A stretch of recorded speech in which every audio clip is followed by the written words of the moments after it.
Ooh, here we go. Here we go. Hello, everybody. Let's get it going. How are we doing? We are back for Baku. We're back live for the first time in a little while. It's been a couple of weeks. The spring break has certainly taken its toll on us. But the reason I want to go live is because I want to get your guys' opinions on some big news that has just dropped. Like, Formula One loves just dropping some news middle of the week, Tuesday afternoon. Just like, here you go. Here's something that's going to completely change the entire season. Just 4 days before we're set to be in Baku for qualifying on Saturday, they've completely changed it up. So we were going to be having a sprint race weekend this weekend anyway in Baku, the first sprint of the 2023 season. But the Formula One powers that be have decided to completely change the format of the sprint races for the 2023 campaign. So Formula One confirms that the sprint races will be completely different now that we're headed to Baku and for the rest of the races this season. So there are another 5 sprint weekends that are coming up over the course of this season as well. They're all going to be changed. So let's delve into it. And I'd love to get your guys' kind of initial reactions to this. Is this a positive change for Formula One, do you think? Is this a negative change? Is this going to affect what you watch on a weekend? Like, were you one of those people that watched free practice sessions and liked them? Were you one of those people that didn't watch free practice sessions but didn't watch qualifying or the sprint either? Like, I know a lot of Formula One fans that just watch the race. Will this get you to watch the sprint race as well? I'd love to know your thoughts. Hello, Mallory. Hello, Chloe. Welcome, welcome. Let's delve into it then. What's actually changed for this weekend? So, as I said, it was going to be a sprint weekend as we know it. It was going to be qualifying on the Friday, a free practice session in between, then a sprint race on the Saturday, and then finally a race on the Sunday, as we always have. Now, this is going to change, and Formula One has confirmed the adjustments for the Formula One sprint format. F1 has made this debut of sprint races back in 2021. It was a 100-kilometer dash on a Saturday. And to be fair, we've had a few now. We've had 6 over the course of 2 seasons. And it's gone 50-50. Some people absolutely love the sprint. Some people absolutely hate the sprint. We've had some good sprint weekends. I'm thinking of like Interlagos back in 2021 with Lewis Hamilton doing the absolute madness from the back. We've had some boring sprint weekends. But you can say that about any Formula One Grand Prix. We have good ones and we have bad ones. But they're trying to change that. The tweaks for this year's sprint weekend will effectively become a standalone feature race in the weekend. So qualifying and the sprint weekend and the race itself will all kind of be separate entities from one another. So if we look at this, Friday will now include free practice 1, as it always has, and that free practice session will stay as it is. But then the standard qualifying session will be in Friday's afternoon. Again, the same as it was before for the sprint races. But now, instead of the sprint race being set from that Friday qualifying, the Saturday will now see a sprint shootout qualifying. So a brand new qualifying session solely for the sprint race, and then Saturday afternoon we'll see the sprint race from that. Sunday will then see the Grand Prix, but the Grand Prix will be set from Friday's qualifying session. On Formula One's Twitter, they kind of put out a little bit of an idea of what this is going to look like. So again, this 2023 structure, Friday, Grand Prix qualifying, this new sprint shootout, Formula One sprint, and then the Grand Prix itself, of course, on the Sunday. So they're kind of completely separating the Grand Prix and qualifying as we know it, and then this sprint shootout, sprint race, they're going to be almost 2 separate entities. You're almost going to get 2 Grand Prix or 2 races every single weekend that we have a sprint weekend, with qualifying on the Friday being completely separate from the sprint that then happens on the Saturday, and then the race itself being completely separate from the sprint that also happens on the Saturday. So they're kind of separated out in this way. Let's talk about the sprint shootout a little bit, because they also delved into how this is going to be slightly different from qualifying on the Friday. It's still going to follow the same format, Q1, Q2, Q3, in which the 5 slowest cars are eliminated. So Q1, again, we're looking for the 15 fastest drivers. Q2, we're looking for the 10 fastest drivers. And then Q3, those top 10 will go out and try and set the fastest lap that they possibly can to set the sprint race, not the race, the sprint race's starting grid. Q1 will be shorter though, it will only be 12 minutes long, and you will have to use the medium compound of tyre. So everybody will be on the same tyre compound for Q1, and it will only be 12 minutes, which is a lot shorter a session. That's usually how long Q3 is for the normal qualifying session. Then Q2, those top 15 cars, again, will go into that Q2 round. That will only be 10 minutes now, and also mandatory medium tyre compound. So again, everybody on the same kind of tyres, only 10 minutes, which again, just narrows that window even more. And then finally, the top 10, 5 cars eliminated again, go into this Q3, and then again, this has a mandatory tyre, but this is the soft tyre compound. This is going to be an 8-minute session, so the likelihood is that a lot of these tracks that have these qualifying sessions, you're maybe getting 2 laps in at the absolute most, in the way that Formula 1 works right now, where you need an outlap to get your tyres sorted, and then you go into the race itself. And then you go into your flying lap itself, and then you need a lap to come back into the pits to kind of reset. You're only really going to be able to do that maybe even once or twice, depending on traffic, depending on how the track lays out, and depending on the lap times that we've got. You know, sometimes Austria, for instance, it's like just over 1 minute. Then you've got tracks that are like 1 minute 40 to get around. So it really does depend on the track that we're at, how many laps you're going to be able to get in. And this new format means that the sprint sessions will no longer affect the Grand Prix in any way. So the qualifying session on the Friday will set the race for the Sunday, and the sprint race will have no effect on the Grand Prix whatsoever. Okay? When it comes to the sprint race itself, the way that it will be done hasn't really changed. So we're given that the sprint format is still going to be the same. It's still going to be a 100-kilometer race. You can pit if you want to. I'd imagine most drivers are not going to bother pitting. Like, they're going to just go for this 100-kilometer race. Usually lasts around about an hour, and the points scored for the sprint race will still remain the same. So 8 points for winning the sprint race, down to 1 point for 8th place. So kind of goes down like that. So 2nd place, 7 points, 3rd place, 6 points, so on, so on, so on, down to 8th place. And as I said, we're going to have this 6 times this season, starting this weekend in Azerbaijan for the Baku City Grand Prix, and then also in Austria. That will be an interesting one because Austria is a very, very short circuit.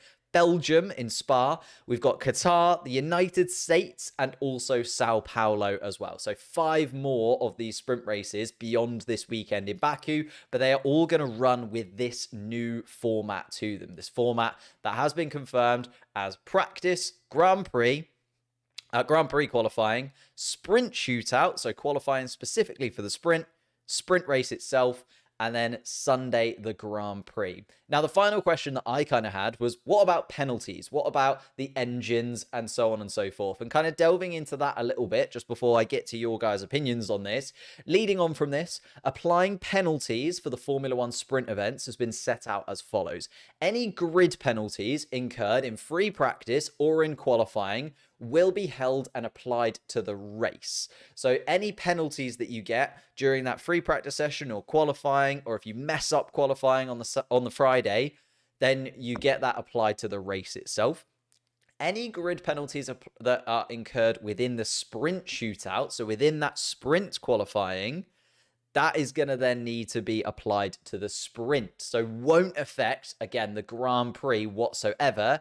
And any grid penalties occurred during the sprint race can be applied. So it's not like it rolls over to the next sprint weekend. If you get a 5-place penalty during the sprint race, that can then be applied to the Grand Prix starting grid on the Sunday. But that is the only way that the sprint race can affect the Grand Prix on the Sunday. So effectively, they're 2 separate entities unless you manage to get yourself a penalty during that sprint race. Also, people have been asking, obviously, because of this, we're going to have extra wear on not only tyres. There are going to be extra tyres for all of the teams applied over the course of the weekend. That's why the sprint has been given a set number of tyres, and that's why the sprint qualifying, the sprint shootout, has been given a specific tyre compound. So you have to use medium in Q1, you have to use medium in Q2, you have to use soft in Q3 to try and make sure that that tyre wear isn't going to affect the rest of the weekend as much. And then beyond that, also the power units. Now, this is very interesting because they have been given an increase in the number of internal combustion engines, turbochargers, MGUHs, MGUKs for the 2023 season. Is going up from 3 to 4 for most of those components. Where you're Charles Leclerc and you've already taken a penalty for an MGUK, was it that he took for? He took an electrical component, and he took a penalty for that in Saudi Arabia, you might remember.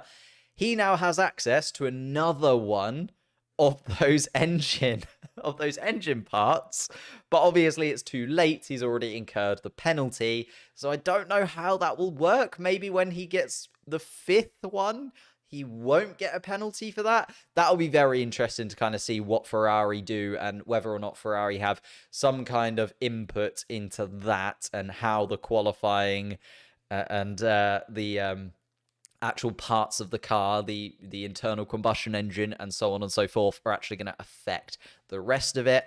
Also, obviously on top of that, we're starting to move towards a more sustainable Formula One, and they still want to keep that in mind, even with this additional competitive session, even with this competitive sprint race that has been added and sprint qualifying that has been added. So they are also looking at ways that this is going to be excluded from the cost cap.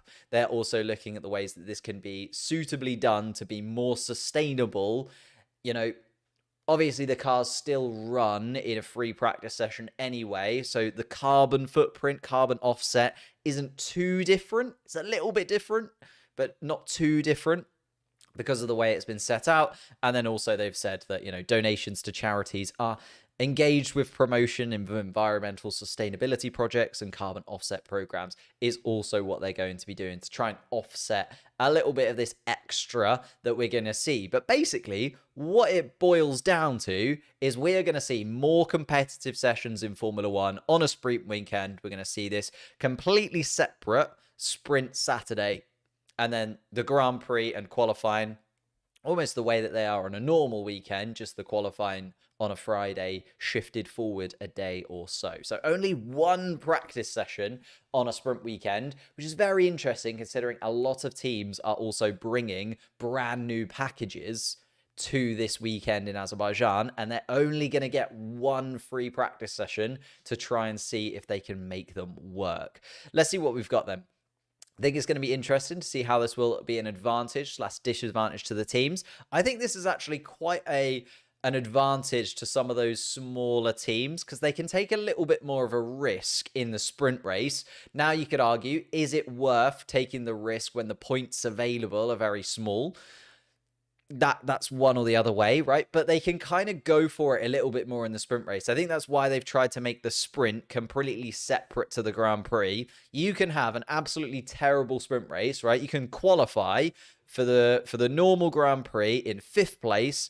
You can have an absolutely atrocious sprint. You can be back of the grid in the sprint shootout. You can crash out in the F1 sprint on the Saturday, but you'll still start 5th on the Sunday. So you can treat it as this separate entity, this separate thing. And I think that's what they're hoping, is that it's going to push a little bit more of the teams to be a little bit more competitive on the Saturday during the sprint, and not worry too much about it affecting the Grand Prix on the Sunday and how it's going to affect their team's setup on the Sunday and where they're going to be qualifying on the Sunday as well. They're making this change totally for TV money, entertainment, but it's way too complicated for the average fan. I agree. They're definitely trying to put in extra sessions that are more competitive because people watch competitive sessions. Like, I personally try and watch as many free practice sessions as I possibly can, but when I work on a Friday, do I catch free practice 1 and free practice 2? Not overly often, to be honest with you. Like, I wouldn't go out of my way to make sure that I'm watching a free practice 1 or free practice 2. And then also on a Saturday, free practice 3, it very much depends on the timing for me as to whether I'm not going to put that on in the background whilst I'm doing other work and getting myself set up, because I live stream the qualifyings and the races as well. So it very much depends. Now that this is the case, like, I'm definitely going to be live for the sprint shootout, for the sprint, for the Grand Prix. I'm going to be watching all of those sessions, and I'm going to be watching them with you guys live on this channel as well. So it's going to be very, very different. It's going to be a very interesting weekend. How will this stop Red Bull? I don't think it's really going to have too much of an effect on Red Bull, Mallory, to be honest with you. I can see Max Verstappen winning the sprint and winning the Grand Prix and taking home a very healthy 33 points because of it. Maybe even 34 if he gets the fastest lap as well. Going to need more snacks. Yeah, it's going to be a long weekend. It's going to feel, especially if you've got tickets for the Azerbaijan Grand Prix. Like, you have just got yourself a hell of a weekend. And I feel like this is kind of pointing towards those tracks that are going to have sprint weekends. The ticket price is certainly going to go up now because you're getting more competitive sessions. And also you're going to be seeing more of the cars on track in this kind of battling racing scenario, right? So definitely the ticket prices are going to go up for those sprint weekends. I've never been so put off by Formula One in my whole life. It's kind of sad. I don't know. I feel like for the majority of fans who don't care about, they don't care about the behind the scenes of the people working on these cars. They don't care really about the drivers' mental health or health moving forwards. They don't care about the rest of like what goes on behind the scenes in Formula One, I guess I'm trying to say. There are fans out there that just simply want to watch as much racing as possible, and they don't really look at the behind the scenes or anything else that's going on. And this is kind of catering to them massively, right? Interesting to see the long-term effect on reliability and engines needed for the season. They've tried to counteract that. So you've got an extra set of power unit parts for each of those. So going from like 3 to 4 for the majority of those parts in there. I think there's a couple you already get 4 of, and maybe they'll get 5 of those now. But overall, it's this extra competitive session. So Friday, free practice 1, Grand Prix qualifying, sprint shootout, sprint, and the Grand Prix, where the Grand Prix qualifying and the sprint shootout are separate qualifying sessions for separate races, and the sprint and the Grand Prix are 2 separate entities from one another. They are not going to be connected in any way whatsoever, apart from the points being applied, obviously, at the end of both of them. So at the end of the sprint race, you've got an opportunity to pick yourself up 8 points if you win that. And then at the end of the Grand Prix, you've still got yourself an opportunity to pick up 25 points, 26 points if you get the fastest lap too. But that's kind of my breakdown, my thoughts, feelings, and my understanding of it as it goes. As I said, I'm going to be live this Saturday. I'm going to try and cover the sprint shootout and the sprint now. Unfortunately, I can't make the Grand Prix qualifying live. But then on the Sunday, I will still be live for the Grand Prix as ever. So make sure you're subscribed. Make sure that you don't miss that. I know this is a very impromptu live stream, but as I was saying, Formula One just love to drop a little bit of news on a Tuesday afternoon to just really spice up the weekend that is ahead of us. If you haven't hit the like button, subscribe to the channel if you're new, as I said. And yeah, I'll see you on the weekend because it's going to be an absolutely crazy one.